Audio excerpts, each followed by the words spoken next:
Good Saturday morning, everyone. We are up and at it early this morning because I am about to head out to McMinnville, Tennessee, to the Tennessee Wildman and Cryptid Con. So that'll be from 9 to 6 today in the Milner Recreation Center. McMinnville only about an hour and a half away from Crossville. So if you're out and about and you have some curiosity about you and you want to see what these cryptid researchers and specialty vendors and whatnot are all about, head on down to McMinnville and look for me. I'll be set up advertising the Bigfoot Festival. And of course, our Upper Cumberland Bigfoot Festival will be coming October the 18th.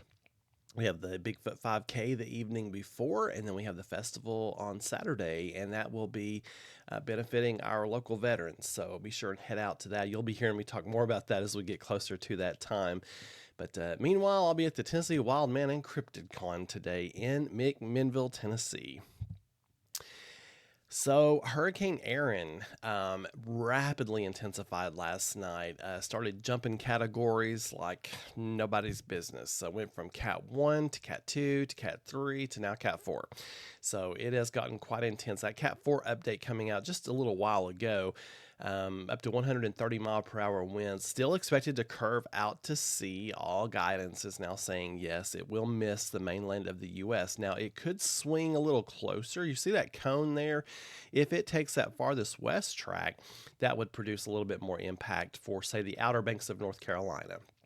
And by impacts, I mean some breezy conditions, some dangerous rip currents, and coastal erosion. So the beaches of the East Coast will be impacted by Aaron such that you can't swim in those waters because there'll be dangerous rip currents, especially by the time we get into Sunday and Monday, let's say. As that storm in Tuesday and Wednesday, and probably most of next week, they'll have dangerous rip currents. But anyway, thank goodness the main portion of this storm will stay out to sea. Upper Cumberland Federal Credit Union bringing us our headlines. Rain chances continue to trend lower as temperatures trend higher. Relief from the heat coming midweek, and then we're still watching those tropics because you can't take your eyes off them this time of the year. Yesterday, we saw some showers and thunderstorms across the plateau, and some of you all got some rain from that. So I'm sure those of you who needed that appreciated that, and then some of you all have had more than you want. So it's feast or famine. Premier generators bring us our level of concern, and we're at level 1 again today for mostly non-severe storms, and just be safe in that heat. And the storms will be isolated, but they should stay below severe limits. Clearview Closet and Blind brings us our 5-day forecast, and I went ahead and added a 20% chance to tomorrow's forecast as well. So that puts us a 20% chance today and tomorrow. It's going to be hot. It's going to be humid. I think we're going to see at least 1 or 2 storms on the plateau, both this afternoon and tomorrow afternoon. So if you have outdoor plans, just keep an eye on that radar. Don't cancel anything, that's for sure. But those temperatures, highs around 90 today, and low 90s tomorrow, and then we go into the low 90s big time Monday and Tuesday. And can't rule out an isolated heat of the day shower or storm for sure. But then by Wednesday, we see the approach of a frontal system, and that bumps our rain chances up to at least 50%. May have to go a little higher than that. But that brings a front that brings us some relief from the heat by the end of the week. And I think if the forecast stays on track, it's even going to be less humid for next weekend. So we can get a little excited about that. But let's hold off on the excitement. We'll see for sure. But I think Hurricane Aaron will actually assist in that, because that northerly flow behind Aaron will probably help the northerly flow behind our front and indeed bring us some lower humidity air from Canada.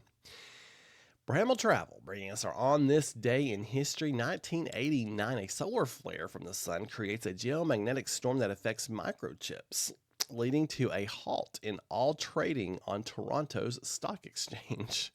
1992, one of the most destructive United States hurricanes of record, started modestly as a tropical wave that emerged off the west coast of Africa on August the 14th. The wave spawned a tropical depression on the 16th, which would become Tropical Storm Andrew the next day, and then that eventually becomes Cat 5 Andrew that hits South Florida. 2007, in the midst of one of the worst droughts in Middle Tennessee's history, the temperature at Nashville climbs to 106, setting a record high for the month. That was the 5th consecutive day with 100-plus readings. the ninth in the previous 10 days, and also the 12th consecutive day of at least 99 degrees. So hot in 2007. I remember that summer. That was rough. That was a drought. That was the drought that where people's foundations on their home were cracking because of the soil settling it had never been that dry before. So especially around parts of Nashville, that was an intense drought. You folks thank goodness we don't have to deal with that. You folks have a wonderful Saturday and keep looking up. And for more weather information, just go to meteorologistsmart.com.